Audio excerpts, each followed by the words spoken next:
والشمس وضحاها والقمر إذا تلاها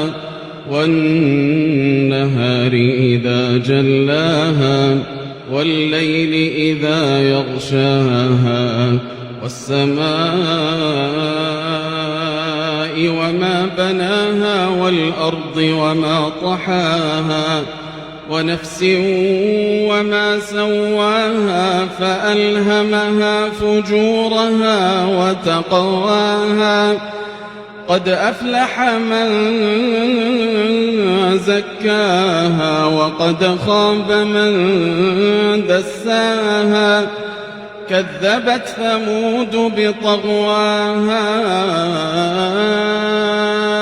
إذ انبعث أشقاها فقال لهم رسول الله ناقة الله وسقياها فكذبوه فعقروها فدمدم عليهم ربهم بذنبهم فسواها ولا يخاف عقباها.